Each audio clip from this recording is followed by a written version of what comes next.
as I go, to anywhere I flow. Sometimes I believe, at times I'm wishing no. I can fly high, I can go low.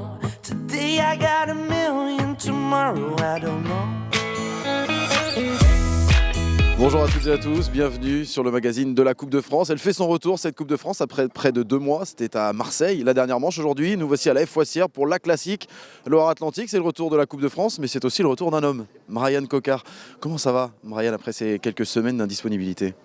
Écoutez, bonjour déjà. Oui, ça va bien. Je suis content de revenir à la compétition.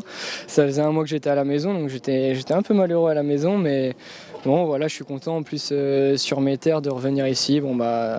J'ai beaucoup d'envie. Vous êtes bien préparé ? Comment vont les sensations sur les dernières sorties, Brian ? Ça va plutôt pas mal à l'entraînement, mais après l'entraînement, ça reste l'entraînement. On va voir aujourd'hui comment les jambes sont. On a une très bonne équipe, donc on est très motivés. Justement, j'allais vous parler de cette équipe avec Thomas Voeckler, avec Sylvain Chavanel, avec de l'expérience et puis de la jeunesse également. Comment on va courir aujourd'hui pour l'équipe Direct Énergie, Brian ? On va essayer d'aller lever les bras. Par contre, c'est sûr qu'avec Sylvain, Thomas, je pense qu'on a les 2 meilleurs capitaines de route en France, peut-être même au monde, mais c'est sûr qu'il va falloir bien courir, pas prendre la course à l'envers. Et si on prend la course dans le bon sens, je pense que avec l'équipe qu'on a, il y a moyen de faire quelque chose aujourd'hui. On vous le souhaite en tout cas. Merci beaucoup. Brian, on va tout de suite faire le tour des autres favoris. C'est parti. Le moins que l'on puisse dire, c'est que c'est une équipe Direct Énergie compétitive qui se présente au départ de cette 17e édition de la classique Loire-Atlantique. Aux côtés de Brian Coquard, on retrouve Sylvain Chavanel, Thomas Voeckler ou encore Romain Sicard et Fabrice Jean Desbose. Ces hommes feront tout pour l'emporter avec leur sprinter, mais rappelez-vous, lors des 2 dernières éditions, Alexis Goujard s'était imposé en solitaire. Le coureur âgé de R La Mondiale n'avait jamais été revu par le peloton. Du côté de la formation Terre et Ciel, si Alexis Goujard ne prend pas le départ aujourd'hui, on comptera sur le régional de l'étape Maxime Daniel, mais aussi sur le tout jeune Quentin Jauregui et les expérimentés Damien Gaudin et Blaise Cadry. La formation Cofidis de son côté comptera elle en cas d'arrivée au sprint sur Kenneth Van Bilsen qui avait pris la 2e place ici en 2014. Il portait alors les couleurs de Top Sport Vlaanderen. Avec un vent omniprésent, les hommes d'Alain Deleuil s'attendent aujourd'hui à une course animée. C'est une très grosse journée. L'année dernière, ça avait bataillé toute la journée.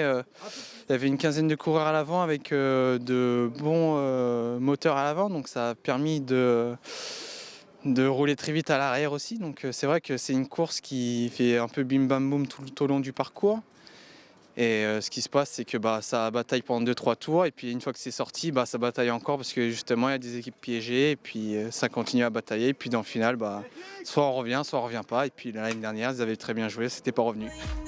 Du côté de la formation Fortunéo Vital Concept, on notera la présence de Pierrick Fédrigo, de Brice Feillu, d'Arnaud Gérard, mais aussi du champion du monde espoir, Kevin Le Danois, pour qui c'est également une reprise aujourd'hui. J'ai retrouvé des sensations, moi personnellement, la semaine dernière. Après, c'était Paris 3, ça reste une classe 2, mais bon, c'est aussi dur qu'une Coupe de France, je pense, donc on verra. Après, l'équipe est bien motivée, on a fait du bon boulot, on n'a pas été chanceux depuis le début de l'année, donc on va faire en sorte que la chance tourne. Il faut faire la course, il ne faut pas avoir de retard, il faut prendre les échappées, il faut prendre les bons coups, donc ce sera à nous d'être vigilants. C'est sûr qu'avec le vent, ça va durcir un petit peu la course, ça va être usant avec les bosses et tout, donc on verra bien. Il n'y aura personne de vraiment protégé, tout le monde aura sa chance et il faudra faire la course pour gagner. Peu importe qui pourra être bien dans le final, mais il faudra faire la course pour gagner. La formation FDJ comptera aujourd'hui sur l'expérience de Johan Ofredo ou celle de Murilo Fischer, ainsi que sur ses jeunes Legac, Manzin, Sarro et Fournier. Delco Marseille Provence KTM se présente de son côté avec des coureurs qui sortent tout juste de Paris-Nice, à l'image de Romain Combeau ou encore de Rémi Di Gregorio. Ça fait 5-6 jours qu'on revient de Paris-Nice, donc on va voir aujourd'hui comment les gens vont répondre, mais c'est vrai que ça a été un repos, entraînement entre cours. La pression elle est toujours là c'était une belle course Paris-Nice Pro Tour, mais ça reste encore une belle course le Loire-Atlantique.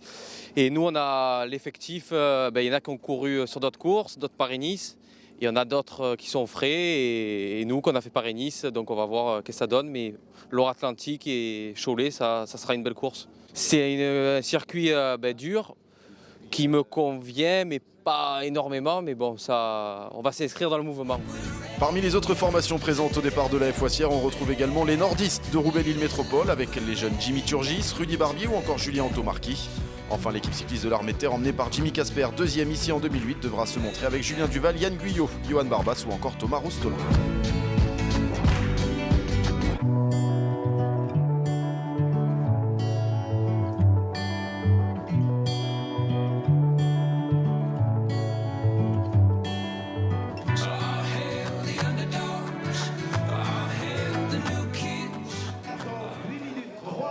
Dans une poignée de secondes maintenant, le départ de cette 17e classique Loire-Atlantique va être donné. Un petit mot sur la ligne avec Johan Ofredo, tous sourire.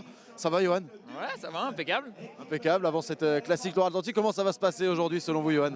Eh ben, moi je suis un peu un novice sur les Coupes de France, j'en ai que très peu fait. C'est vrai que c'est l'inverse du Pro Tour, où le Pro Tour où ça part doucement, où ça se fait plus dans le final, où les courses sont très scénarisées, où tu as un schéma qui est prêt d'avance et il y a très peu de surprises. Ici, il y a souvent beaucoup de surprises sur les Coupes de France, ça court vraiment différemment. C'est une course qui est agréable à regarder, parce que, en tout cas à la télé, parce qu'il peut se passer plein de choses et ça c'est agréable. Je pense que c'est un peu la base du vélo. C'est la base du vélo. Ça va bagarrer aujourd'hui sur la classique Loire-Atlantique. C'est parti. 3, 2, 1, go! Allez, on applaudit. Le départ fictif est donné dans les rues de la Foissière. C'est parti pour la 17e édition de la Classique 44, un parcours classique justement, avec près de 185 km à parcourir à travers les routes de l'ouest de la France. Le circuit de 16 km 800 sera à parcourir à 11 reprises, ce qui signifie que les coureurs escaladeront les exigeantes côtes de Château-des-Baux et de Saint-Fiacre à 11 reprises également. A noter un nom partant, il s'agit de Gaëtan Ponce pour la formation Wallonie-Bruxelles. Quelques instants plus tard, à la sortie de la Foissière, c'est parti pour cette deuxième manche de la Coupe de France. Et si le soleil est au rendez-vous, le vent l'est également. Il va se passer énormément de choses aujourd'hui, c'est une certitude. De telles conditions de course, les premières attaques de la journée, ça part très fort dans la côte de Château-Thébaux notamment, et surtout dès le premier tour, plusieurs coureurs tentent chacun leur tour de faire des écarts, mais pour l'instant, toutes les offensives sont vaines. On aperçoit notamment Christophe Laborie pour Delco Marseille-Provence KTM qui tente sa chance, il sera repris. Le peloton est très vigilant dans ce début de course. Damien Gaudin qui tente maintenant de sortir, le coureur de la formation AG2R La Mondiale, semble avoir de bonnes jambes, il est placé en tête de course depuis le départ. À ses côtés on retrouve le champion du monde espoir, Kevin Le Danois, très actif également depuis le départ. Les deux hommes sont finalement très rapidement repris par le peloton, toujours aussi vigilant.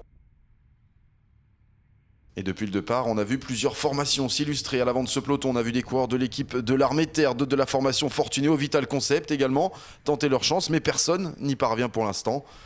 Les coureurs sont désormais dans la deuxième difficulté du jour, la fameuse côte de Saint-Fiacre, juge de paix de cette classique 44 chaque année. Le rythme imposé depuis le départ réel est soutenu et on voit que ça coince déjà pour certains coureurs dans cette première ascension. À l'arrière, il y a déjà quelques mètres de retard pour plusieurs coureurs. Et cette ascension, elle a fait du mal énormément. Le tri est en train de se faire par l'arrière. On retrouve des coureurs un petit peu partout. La côte s'est montée à un rythme très soutenu, imposé par les coureurs en tête de peloton. Désireux déjà de faire le tri et pourquoi pas de s'échapper. Résultat, il y a des groupes éparpillés un petit peu partout là sur la route. C'est un petit peu le bazar dans ce peloton. On se retourne pour voir qui a été piégé. Certains vont forcément poursuivre leur effort pour essayer de s'échapper maintenant. Et justement, deux hommes ont réussi à créer un écart avec le peloton. Il s'agit d'Anthony Turgis, le jeune coureur de la formation Cofidis, 21 ans seulement. À ses côtés, Jonas Lastra, le coureur de la formation Cara Rural. Le jeune Anthony Turgis pour l'équipe Cofidis qui s'était déjà montré à son avantage depuis le départ. Il avait tenté à de nombreuses reprises de sortir le vainqueur du classement général des boucles de la Mayenne en juin dernier. Et à ses côtés, un très jeune coureur également puisque l'Espagnol de la Cara Rural n'a que 22 ans. Ce sont les jeunes qui ont donc pris le commande pour l'instant sur cette classique Loire-Atlantique, mais le chemin est long et derrière on va forcément réagir à cette attaque. Un groupe de contre qui s'est formé immédiatement, on aperçoit la formation Cofidis encore, un coureur de la formation AG2R La Mondiale également, ça accélère en tête de peloton, attention, parce que là ils sont très nombreux à se détacher à la tête. Certains pourraient se faire piéger, ne jamais revoir la tête de course si ce peloton parvenait à sortir. C'est un gros groupe là qui est en train de se former, plusieurs coureurs qui sont annoncés distancés déjà, deux pour la formation Roth, dont Rino Zampi. Ça coince également pour Marco Bandiera d'Androni Giocattoli. Et en revanche, ça va très bien pour l'instant. Pour les deux premiers échappés de la journée, Anthony Turgis et Jonathan Lastra. Après 40 km de course, le duo compte une vingtaine de secondes d'avance sur un groupe de contre. Ça va être compliqué de tenir parce qu'ils sont nombreux justement dans ce groupe. Et le duo est finalement repris juste avant le passage sur la ligne. C'est un groupe de 17 hommes désormais qui composent la tête de course. Ils n'ont que très peu de temps d'avance sur le peloton et au deuxième passage sur la ligne, il reste 150 km à parcourir. On ne s'ennuie pas en tout cas depuis le départ et ça devrait continuer encore avec ce vent omniprésent. Et les premiers abandons qui sont annoncés, Félix Pouilly, Adrien Gonzalez, Colin Stussy également. Comment va se comporter ce groupe à l'avant? Parce qu'ils sont encore très nombreux, on le rappelle. Dans ce groupe de 17, on n'a pas l'air vraiment décidé à collaborer. Plusieurs coureurs de la formation Cofidis décident d'accélérer et créer une bordure parfaitement courue de la part des hommes d'Alain Deleuil qui étaient en surnombre dans ce groupe. Ils ont décidé de ne pas traîner, de faire le tri déjà, alors que cette nouvelle tête de course vient tout juste de se former. C'est parfaitement fait pour l'instant. On voit déjà certains coureurs piégés à l'arrière. On reconnaît Florian Sénéchal. Ils sont 6 au total à avoir fait les frais de cette accélération. Et devant, on retrouve Loïc Chetou, Kevin Le Danois. D'autres coureurs de la formation Cofidis également. La formation Cara Rural est présente aux avant-postes. Il y a là un coureur de la formation HTP Aubert 93 également. Attention parce qu'ils sont nombreux. Est-ce que ce groupe va tenir? Pour l'instant, en tout cas, c'est parfaitement couru. On essaye de faire le tri comme on peut. Et on va faire le point dans quelques instants sur ce groupe pour savoir qui exactement a pris la tête. On aperçoit Kevin Le Danois ici. Quentin Jorgui pour la formation AG2R La Mondiale. Anthony Turgis est là pour l'équipe Cofidis. David Menu, représentant de l'équipe HTB Aubert 93. Yann Guyot, Loïc Chetou. Florian Sénéchal est parvenu à rentrer également. Francis Mouret pour la formation Fortuneo Vital Concept. Sander Elven, Romain Combeau, Jérémy Levaux. Jimmy Janssens pour le team 3e. Romain Sicard, Jérémy Roy. 2 coureurs de la formation Cara Rural également, avec Fabrizio Ferrari et Jonathan Lastra, Rudy Barbier et Jérémy Cornu. Le groupe de tête entame une nouvelle ascension de la côte de Château-Thébault. L'écart avec le peloton est toujours aussi mince, du moins ce qu'il en reste pour ce peloton, puisque les abandons se succèdent. Il n'y a qu'une dizaine de secondes d'avance pour la tête de course qui ne devrait plus rester longtemps à l'avant. On a immédiatement réagi derrière par l'intermédiaire des formations piégées. Justement, on retrouve les Belges de Wallonie-Bruxelles. On retrouve également la formation Wanty Groupe Gobert à l'avant de ce peloton qui va rentrer dans quelques instants sur l'échappée. Derrière, c'est toujours aussi compliqué de suivre, pour ne pas dire impossible. Regardez, il y en a un petit peu partout. Les abandons continuent, le rythme est trop élevé pour certains qui sont distancés après seulement 2 tours. La journée risque d'être très longue. Nous ne sommes que dans la première partie de course, le peloton est plus qu'étiré, c'est une course complètement folle. Aujourd'hui, à l'avant du groupe de tête, on n'est pas complètement résigné et surtout, on n'a pas l'intention de laisser le peloton revenir entièrement. Surreprésentés, ce sont les Cofidis avec Florian Sénéchal notamment qui font le tempo. Et si une partie du groupe a vu le peloton lui revenir dessus, pas question de se relever. La Cofidis continue de travailler. Un coureur de la formation Roubaix-Lille Métropole, Rudy Barbier, tente maintenant de sortir. Lui qui est souvent plus à l'aise dans les sprints. Quentin Jorgui le suit, il était en embuscade, il se prépare lui aussi peut-être à une nouvelle offensive. On le retrouve Quentin Jorgui avec un nouveau groupe qui s'est formé en compagnie de Florian Sénéchal. On aperçoit également Sander Elven pour la formation Top Sport Vlaanderen et donc Rudy Barbier qui était à l'initiative de cette échappée. Mais le peloton a bien compris la leçon cette fois, il ne laisse pas filer le quatuor. La tête de course est rapidement reprise et tout est à refaire dans la côte de Saint-Fiacre. Une 60aine de kilomètres ont été courus, il s'est déjà passé énormément de choses. Nouvelle ascension pour les 4 hommes.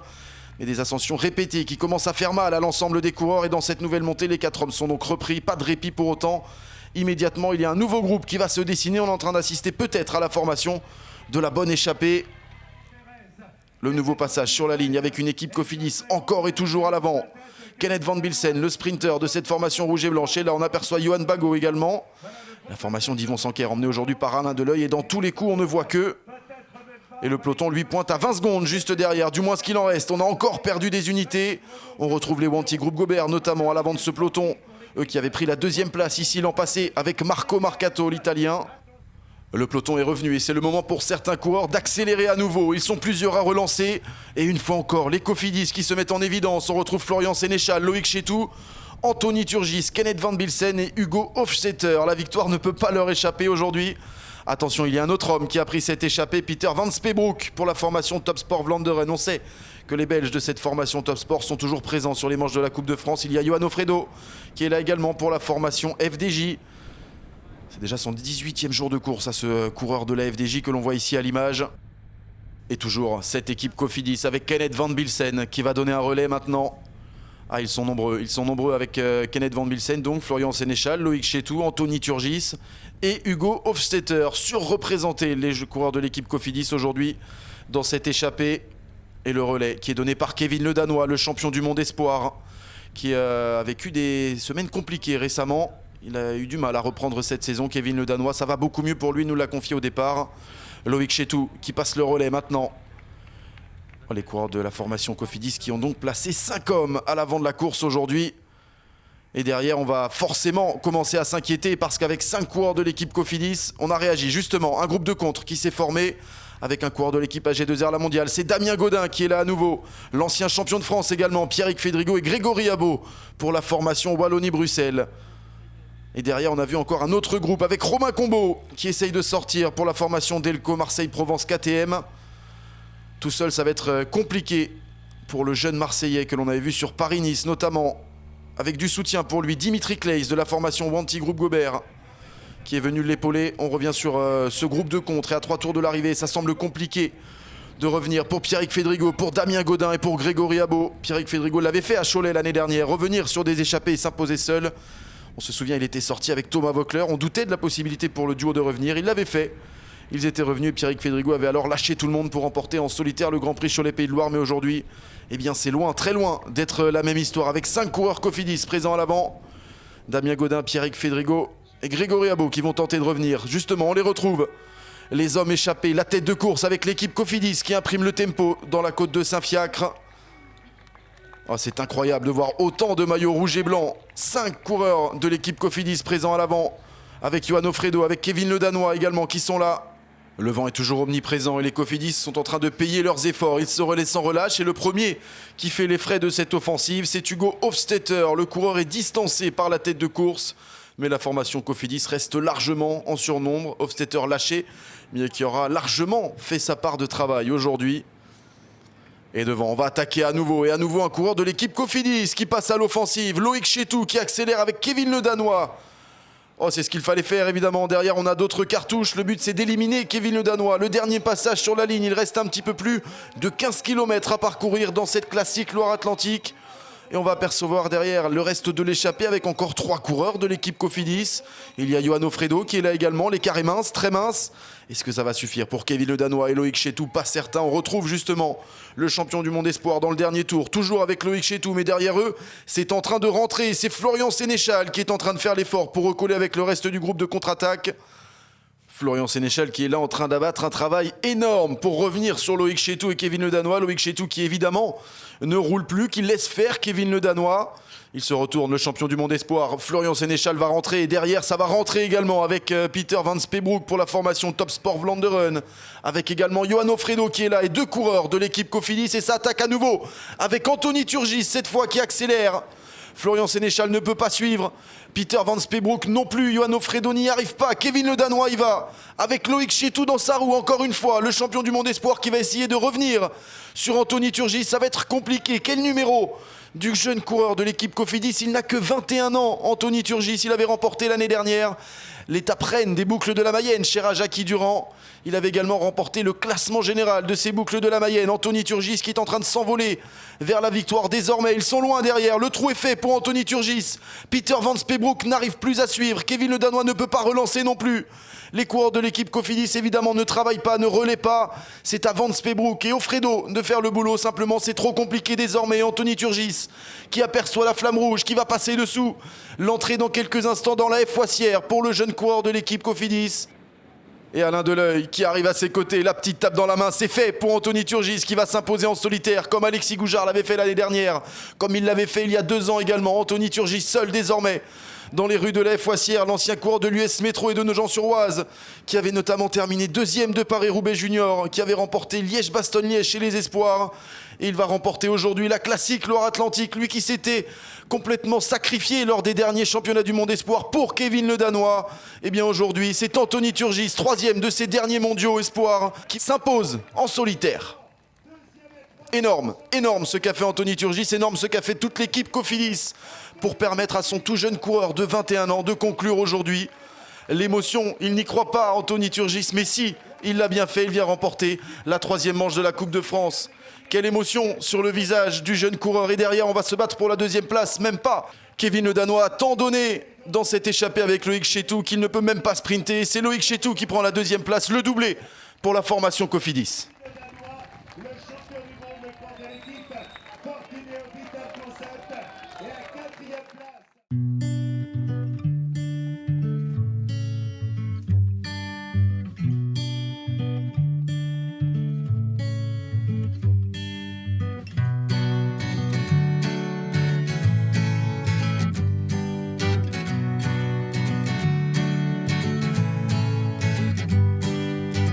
Run away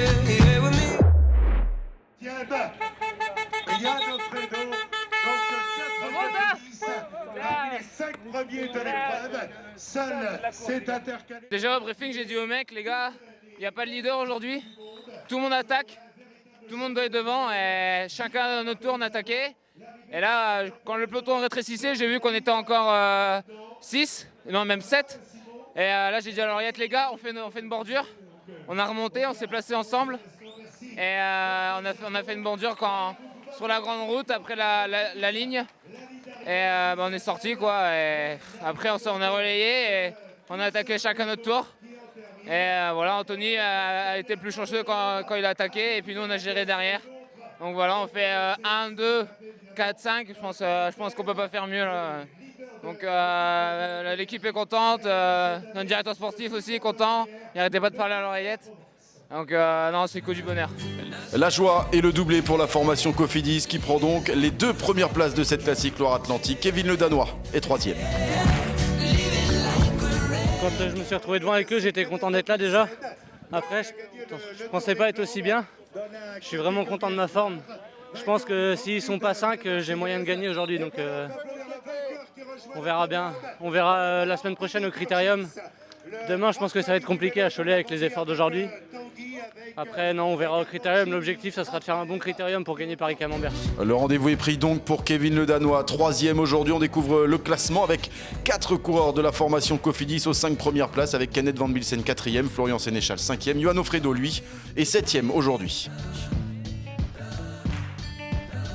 Kenneth Van Bilsen remporte donc le sprint de ce qui restait de l'échappée. Et Johan Ofredo lui prend donc une 7e place. Félicité à l'arrivée par Anthony Gélin, son ancien équipier. C'est une course qui est vraiment bizarre. Elle est ce que j'avais dit, hein, c'est complètement décousu. T'as pas de scénario. Des coups, tu crois que c'est fini, et puis en fait, ça repart. Tu te retrouves avec 5 mecs de la même équipe, et puis voilà. Après la course, elle était pliée. Il restait à savoir comment eux, ils allaient gagner. Nous, on savait qu'on n'allait pas gagner.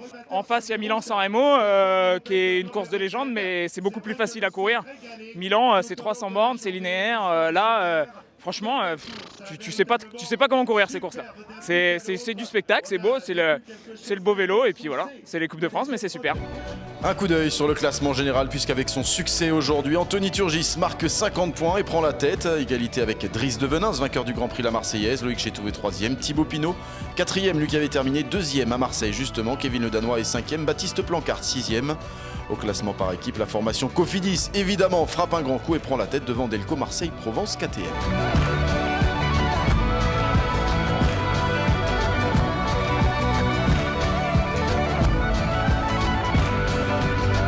Avec le vainqueur, le 2e, 100% Cofidis aujourd'hui. Bravo Loïc, racontez-nous un petit peu ce final, vous avez couru parfaitement aujourd'hui. Ouais, on a décidé de mettre un coup de bordure à 4 tours de l'arrivée pour un peu affoler tout le monde. Et on s'est retrouvé en surnombre, donc après il a fallu courir vraiment en équipe comme on sait faire. Et on a fait la course parfaite. Donc après, peu importe qui gagnait, on voulait à tout prix gagner aujourd'hui. On avait un gros collectif, donc on est tous super contents de cette fin de journée. Le moins qu'on puisse dire, c'est que lui, il a tout gagné, Anthony Turgis, puisqu'il remporte l'étape. Vous êtes leader du classement général, meilleur jeune. Elle est belle la journée aujourd'hui, Anthony. Oui, super journée, mais surtout un très grand plaisir sur le vélo avec les copains. Je l'avais dit au début de course qu'on allait faire la course et on a eu tous des bonnes super sensations. Donc on a pu faire la course qu'on voulait, une course parfaite et toujours super bien représentée à l'avant. Et c'est une victoire vraiment collective aujourd'hui et super pour tout le monde. On va revoir les images. Qu'est-ce que vous pensez au moment où vous êtes tout seul? Vous êtes là, entré dans la F-Voissière, passé la flamme rouge, on voit taper dans la main de votre directeur sportif Alain Deleuil. Qu'est-ce qui se passe dans la tête à ce moment-là? La satisfaction et surtout l'accomplissement du travail, surtout l'hiver et le travail de l'équipe, de la course aussi. Donc voilà, quoi, tout s'est bien goupillé pour nous et une victoire collective qui s'est bien passée. Et puis en plus, le qui vient faire 2e pour compléter le podium. C'est sûr que quand on était 5 sur 8, on aurait voulu tous faire 1, 2, 3, 4, 5, ça aurait été super beau. Mais bon, on sait qu'il y a d'autres concurrents et déjà de faire 1 et 2e sur une course comme ça, c'est très dur et c'est super aujourd'hui ce qu'on a fait. Un grand bravo en tout cas Anthony, merci. Bravo Loïc également. On va remballer maintenant, on va y aller parce que dans moins de 24 heures, ça continue avec comme prochaine manche de la Coupe de France, Cholet Pays de Loire. Bye bye.